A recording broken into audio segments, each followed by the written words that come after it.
The fifth stanza uttered by the Buddha in the Mahamangala Sutra runs as Dhanancha Dhammacharyacha Jnata Kanancha Sangaho Anavajjani Kammani Etam Mangala Muttama.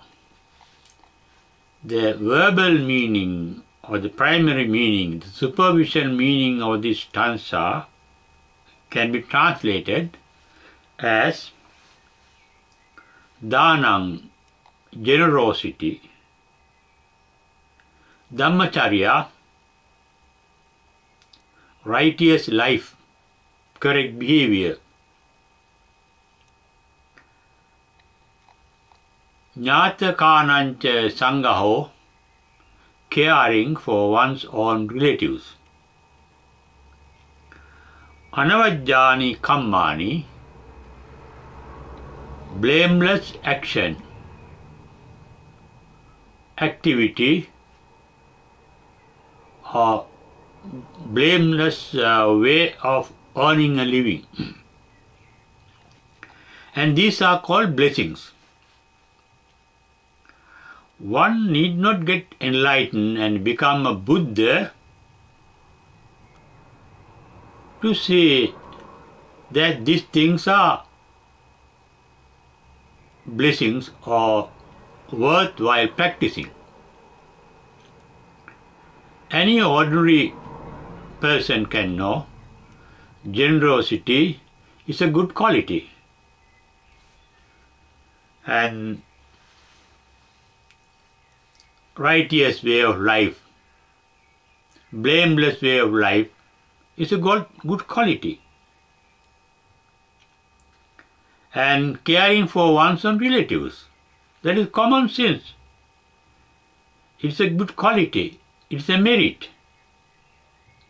And making a blameless living in one's own activities or blameless activities, it's common sense. They are virtuous. By listening to these ordinary virtues that an ordinary person can find by himself or know by himself, it is very difficult to believe that billions of deities got enlightened after listening to the Buddha in this Mahamangala Sutta. Therefore, it is better to go into the secondary meaning, the implied meaning of these sentences, because Buddha spoke in a rhetorical language, in a poetical language, with a hidden meaning. Now when we take dana, generosity, dana means giving away.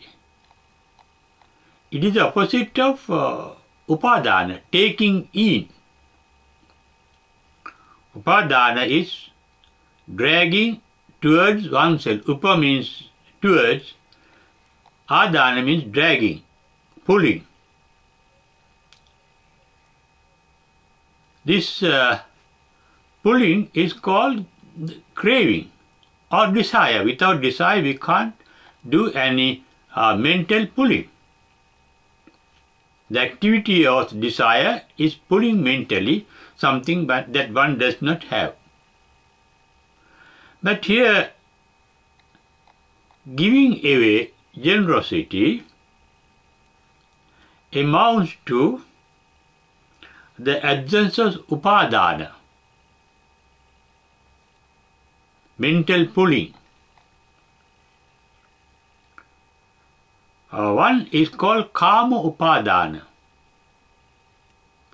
that is dragging or pulling in the mind sensual pleasures, that is seeking sensual pleasures. by sense organs. Dhanam means giving up that seeking.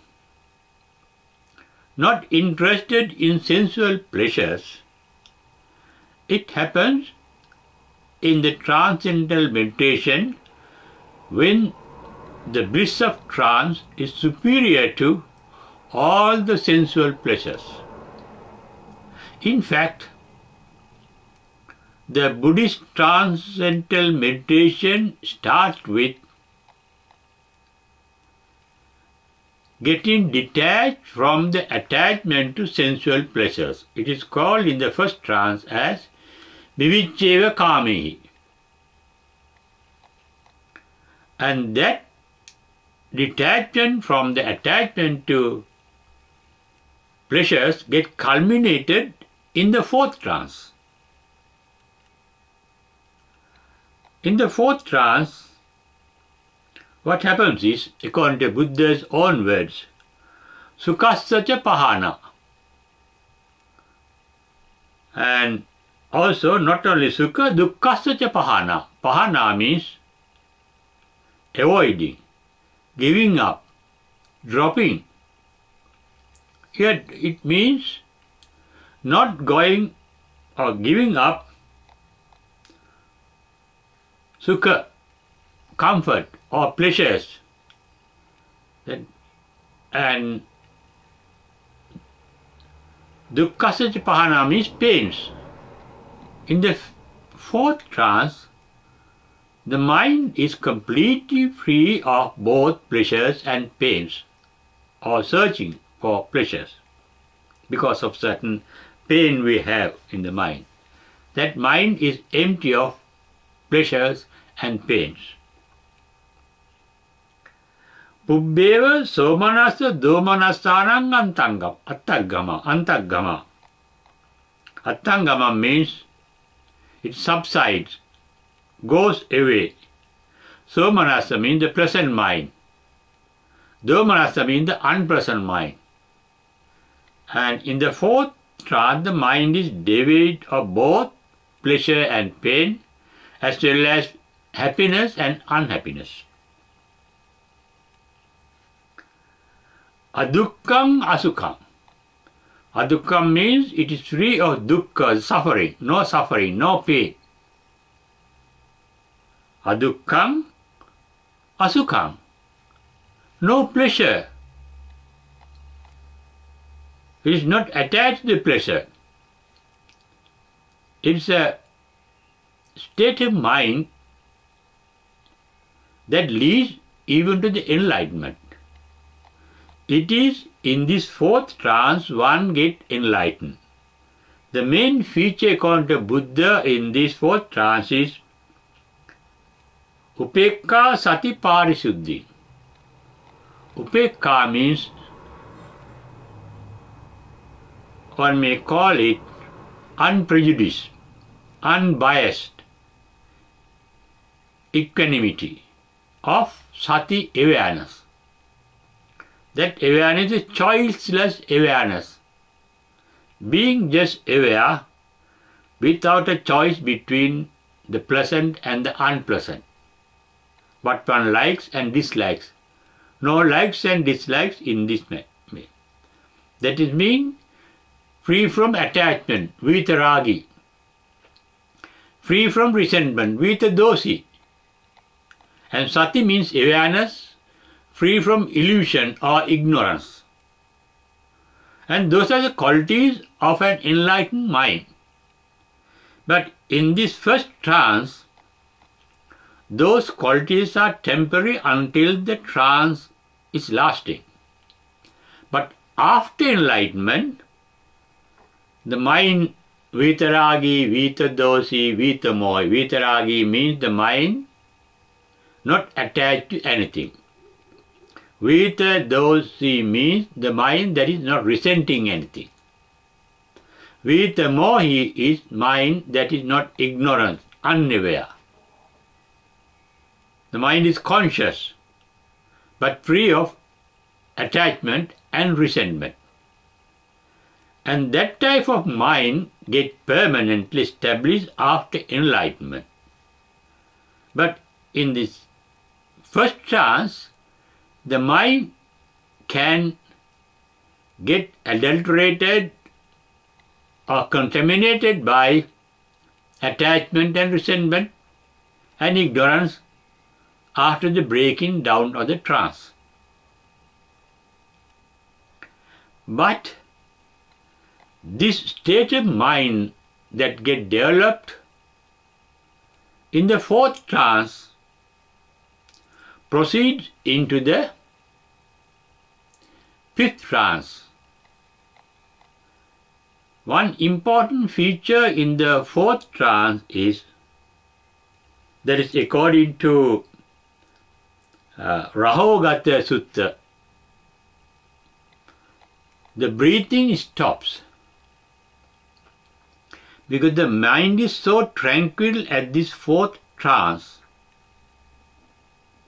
The mind is not thinking.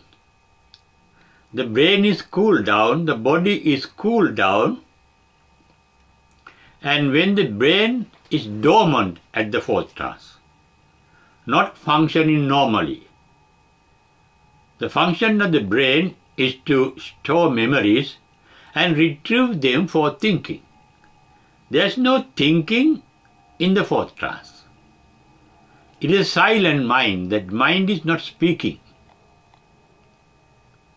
It is fully tranquil.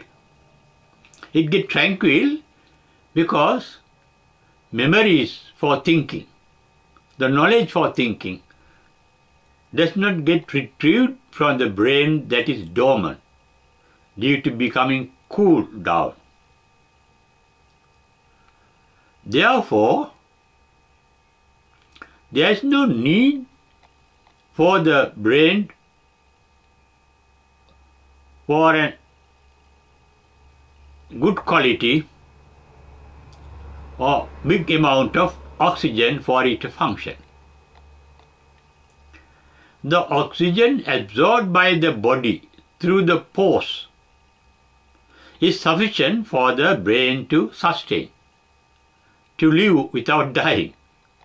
The brain is sustaining, but it sustains with the memories well preserved. That means with the memories well cared for. That is why it is said in this first or fifth trance, Dhanam, the mind has given up attachment to all memories, all concepts. It is through concept, it is through memories, it is by thinking through memory that we get attached to sensual pleasures, and that attachment is called Kama Upadana. It is through thinking with the memories stored in the brain, one gets attached to one's own opinions, religions, traditions, beliefs, way of thinking. They are called ditti. Opinions are called ditti. Not attached to any opinion, not attached to any religion, any dogma, any belief. That free from ditti upadana means free from the attachment to one's own opinions about things. And there's another upadana called silabbata upadana, policies, practices, not attached to any practice, not following any practice that has come to the brain through sense organs. Because at this stage, the inner insight is sufficient to find out what practice is better, what practice is not good, what is good and what is bad. Therefore, in this fourth trance, dana means free from attachment to policies, practices, rituals. Attavada upadana. Attachment to attavada. Atta means self. Vada means the opinion of a self, the concept of a self. Not attached to the concept of the self, no feeling of a self. The feeling of the self is dependent on the memories in the brain. The memory says, I was such a child, I was such a boy or girl, I was such a woman or man, I was so educated, I was so rich, this is my tradition, this is my country, this is my religion, these are my relatives and friends, and so on. All what you consider as mine is called attavada, sakkaya ditthi, one's own limited possessions that one thinks as mine, my relatives, my country, my religion, my belief, my opinion, and so on. This freedom from upadana is the real dana, the generosity, giving up, giving away. It happens because the brain is dormant and one cannot get attached to any previous memories. At that moment, the mind is blank and free from memories. Jnata means what is known. Ajnata means not known. The word jnata comes from janati. Janati is to know. Jnata is what is known. What is known means what is stored up in the brain as memories. Now they are not coming out of the brain because the brain is dormant at the fourth trance. And the same state of brain subsists even in the next trance, the fifth trance.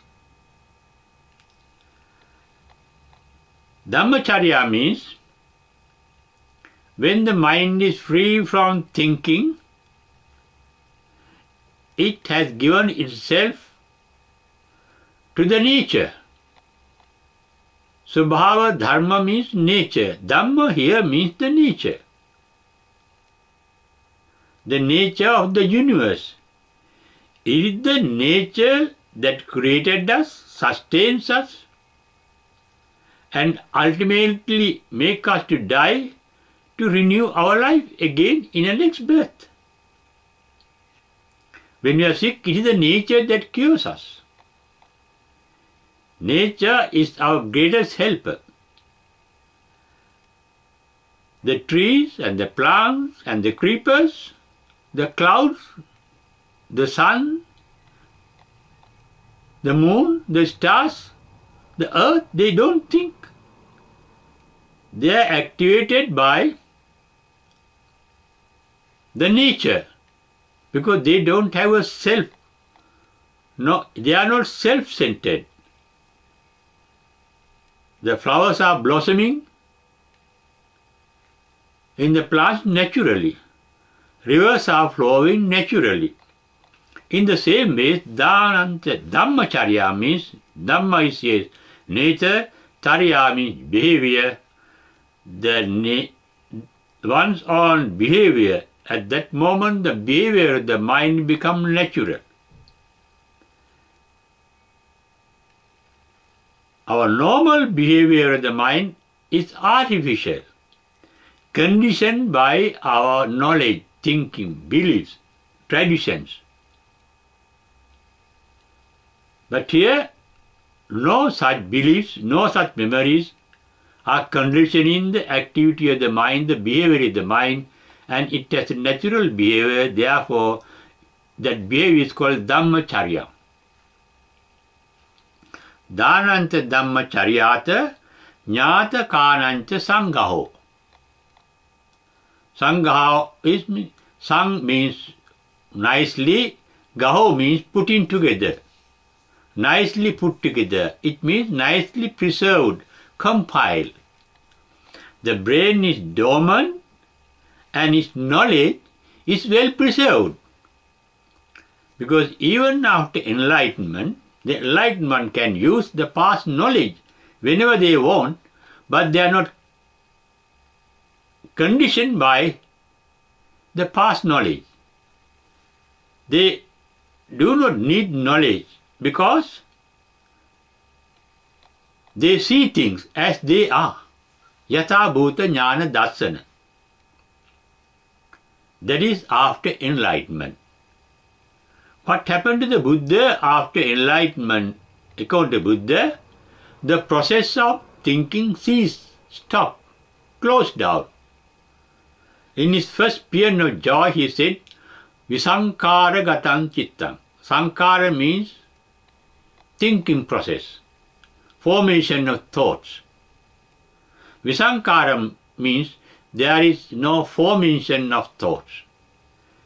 Thought formation is not necessary because that mind can see things infinitely. Infinite in time and infinite in space.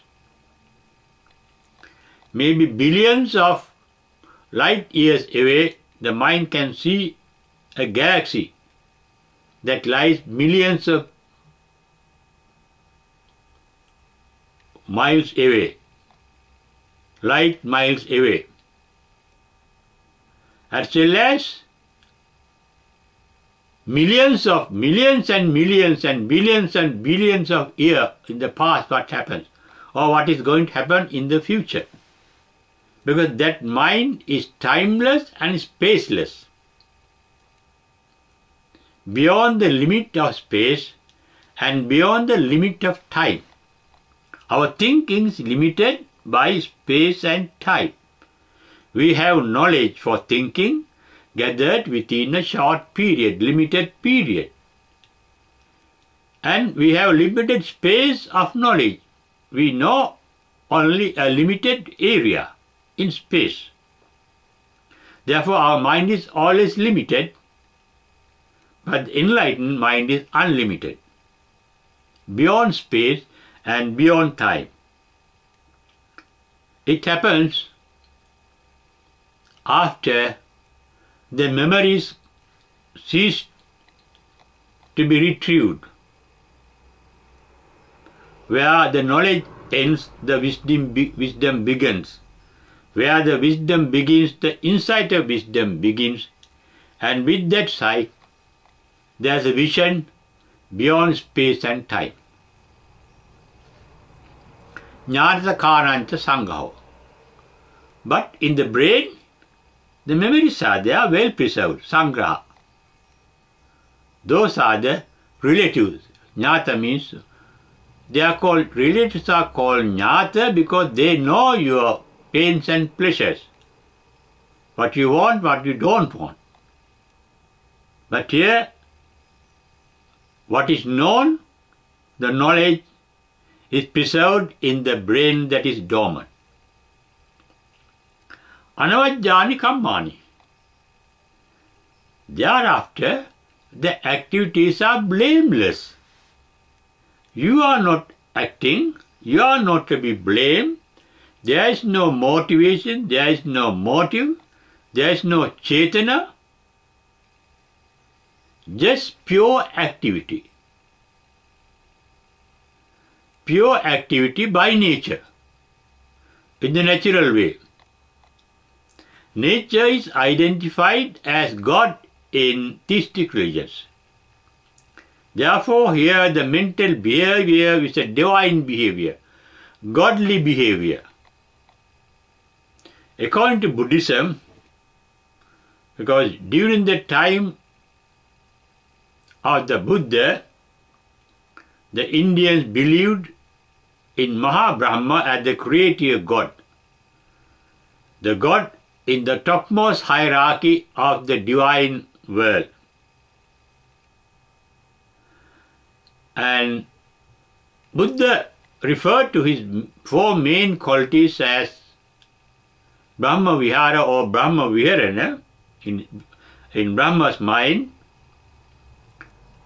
Metta, karuna or mudita, upekha. Metta is altruistic love, selfless love. Karuna means selfless compassion. Mudita means altruistic joy. The mind is in delight, but there is no self in that mind. Without a self-center. The delight is there. It doesn't say, I am delighted. It is selfless. Once one gets enlightened. Then comes upekha. Upekha means equanimity. Balance of mind, free from prejudices, free from likes and dislikes, free from attachment and resentment. No conflict, without conflict, mind free of all conflicts. It is called a sublime mind, that is called Brahma means sublime. Brahma Viharana means sublime behavior.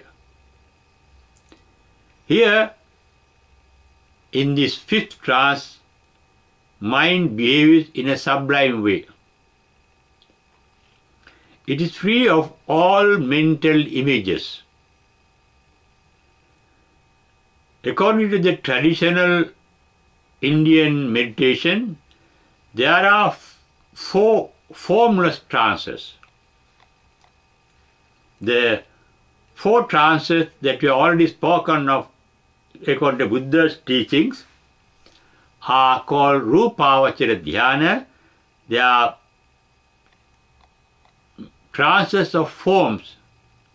A certain form of mind, a certain state of mind becomes the object of the trance. It starts with delight, the delight of relaxation. In the first trance is called the delight of being free from mental activity. Vichya kame savitakam vivekajam pritisukam. Viveka means the mind is at rest, without dragging, without pulling and pushing, without pulling desirable things and without pushing undesirable things mentally. Then comes the second trance that was called Piti Sukha. That is called Samadhijam Piti Sukham. Piti is delight. It is the delight of the trance. Then gradually the attachment to delight runs away. The mind gets detached from both attachment and resentment of anything. It becomes a pure mind, and there remains only the pure awareness in the fourth trance called Sati Parisuddhi. Upekha Sati Parisuddhi. Equanimous Upekha, unprejudiced, choiceless awareness called Sati. And it is that Sati that continues in the fifth trance that we are dealing with. But it starts with the first formless trance called trance of the emptiness of infinite space. There's nothing to be an object to the mind in that mind because the brain is dormant, no thought forms, no images come out, and there is only an emptiness. After that consciousness of dwelling in emptiness of space, comes the infinite consciousness. There is no space also to be conscious of, but there is consciousness in the second formless trance. Consciousness is not a form of the mind. There is no mental image of consciousness. There, as one feels, there is consciousness. There is this first stage is called Akasananchayatana, that is empty space. Vijnananchayatana, the second formless state is infinite enough infinite consciousness. There is consciousness, but there is no object of consciousness. Then comes the third stage of the formless meditation, nothingness. Akinchandayate. There is consciousness, but one cannot feel what is one is consciousness of. What is one is conscious of. Then comes the final stage of the formless meditation called, from the Akinchandayate, it comes into Neva Sanya Na Sanyayatanya. Neva Sanya means no perception, neither perception, Neva Sanya Na Sanya. No perception, neither perception, no perception, we can say. We cannot say there is perception, we cannot say there is no perception. That is a kind of mind that we can't conceive at our level. Unless we go to that level, and we are relating here what the book says, what the Buddha says, what the commentaries on Buddha's preaching says. This knowledge that we are using here, just to explain the sixth stanza in the Mahamangala Sutra, that is the fifth stanza uttered by the Buddha with an implied meaning, using a poetic language to give a secondary meaning more than away from the primary meaning, below the primary meaning. And I have been explaining according to my knowledge, not the experience of those meditations, but according to the knowledge I have gathered from books and what I have gathered from the meditators' preachings. And what I have thought out according to my experiences, not the experience of formless meditation, but the experience of general knowledge. It is beyond knowledge that we get the wisdom, the insight, and this transcendental meditation or the fifth trance that I have been dealing with. In this fifth trance, we get the quality of nirvana. Nirvana is called emptiness. And this meditation starts with being conscious of the emptiness of the infinite space. Akasan nanchayatana. And throughout that fifth trance, one experiences the qualities of nirvana, the qualities of enlightenment, but those experiences are temporary, as I said. It lasts only as long as the fifth trance is lasting. But once you get enlightened, according to what I have heard and read, this sublime state mind lasts forever. It is eternal state of mind. Why it is eternal? It is the mind of the nature. The mind of the nature, the basic quality of the mind of the nature is altruistic love, selfless love. The sun gives us heat and light. The sun has no self. It is the nature that gives light. Because of the energy we get from the sun, we can live, the plant can live, animals can live, birds can live. The sun loves all beings. That is the manifestation of the altruistic love of nature. The rain comes, brings water for us, for all beings, for all plants. The earth rotates and gives us day and night. Day to work, night to rest, to love us. The plants absorb all the carbon dioxide we produce by breathing out, as well as by our machines, our engines, our burnings. They absorb the carbon dioxide and produce oxygen for us. We cannot live without the oxygen produced by the plants.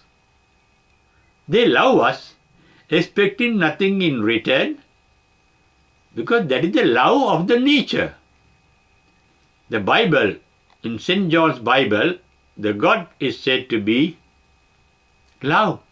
God is love. God is identified by St. John as love. Their love is not our love. Altruistic love, the pure love, selfless love. Our love gets contaminated by the self and the needs of the self,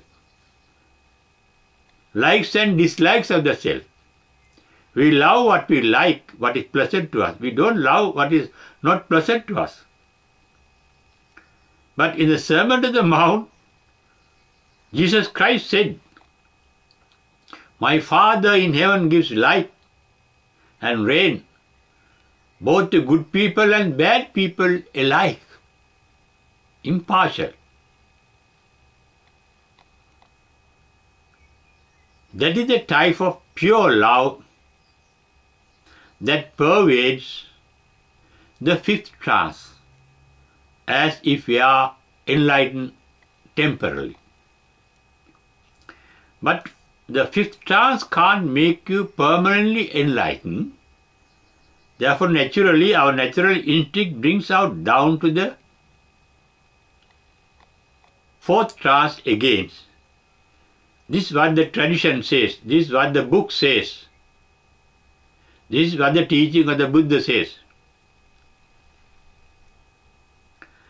Then that downward inclination goes down up to the first trance, from the fifth trance to the fourth, from the fourth to the third, from the third to the second, and from the second to the first.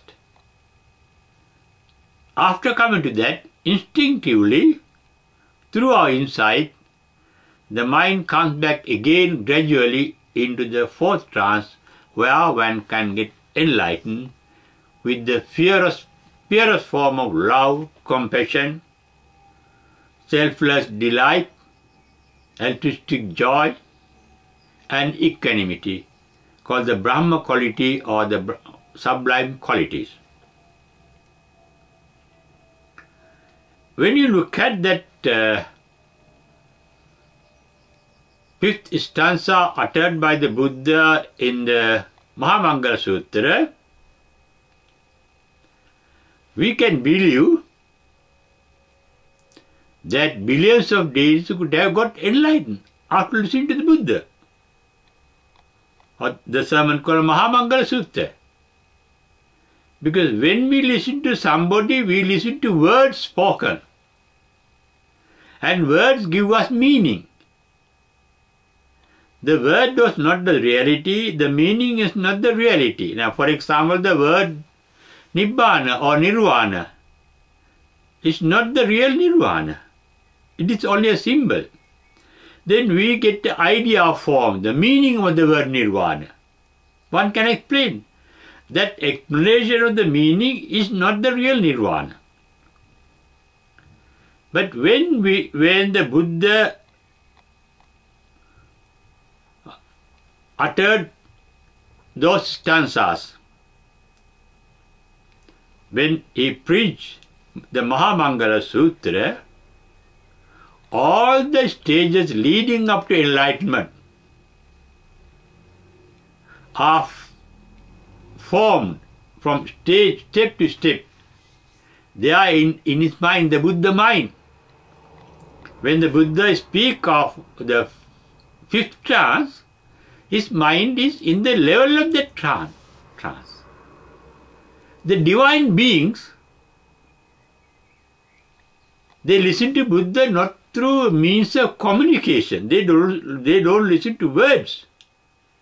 There is a communion between the mind of the deities and the mind of the Buddha, enlightened mind. And it is natural for that mind to get enlightened, because they become one with the Buddha mind. When the Buddha speaks of the first trance, the deity's mind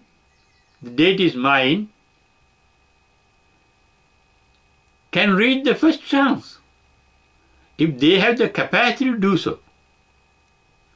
The commentary says billions of deities got enlightened, innumerable number of deities came to the stages below enlightenment, towards enlightenment.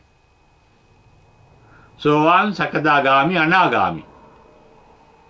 The three stages before enlightenment called Arahanthood. It happens naturally that deities with the capacity to do so through their experiences in the previous lives can be one with the Buddha's mind. And those who have not reached that full capacity can get the development towards enlightenment in the three preceding stages. Preceding stages means Sovan, Sakadagami, Anagami.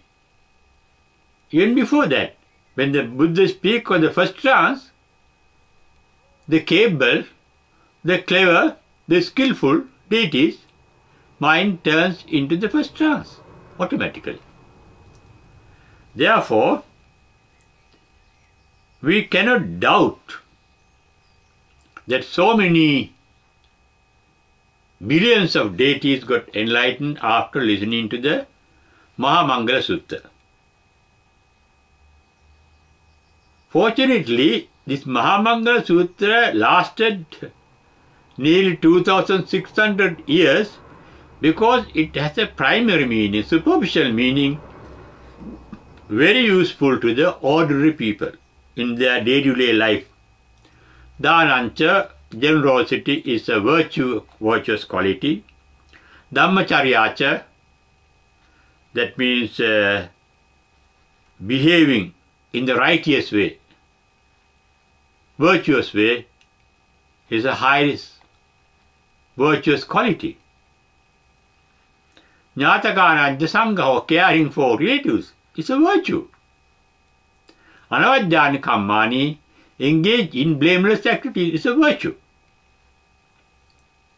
Therefore, the ordinary beings for 2600 years nearly made use of the Mahamangala Sutta to lead a virtuous worldly life. But here we are dealing with the same Mangala Sutta to point out this same Sutta can lead you to enlightenment if we have the capacity to do so in this life itself. But those who may not have that capacity matured can get inspiration from the Buddha's teaching with its secondary meaning to proceed towards enlightenment in this way, at least getting the secondary verbal meaning called inferred meaning or implied meaning. then I hope you will start looking at the Mahamangala Sutra not from the normal point of view of the ordinary people, but from the advanced point of spiritually developed beings, maybe human beings, maybe deities, or maybe Brahmas. Therefore, you are getting real benefit from the Mahamangala Sutra depends on your acquired capacity, the capacity acquired through the samsara, through your previous births, innumerable births. You must have developed wisdom. You must have developed insight of wisdom. When it becomes perfect, one day you may be able to get enlightened, and this explanation of the secondary meaning of the Mahamangala Sutta may become useful in your path to enlightenment.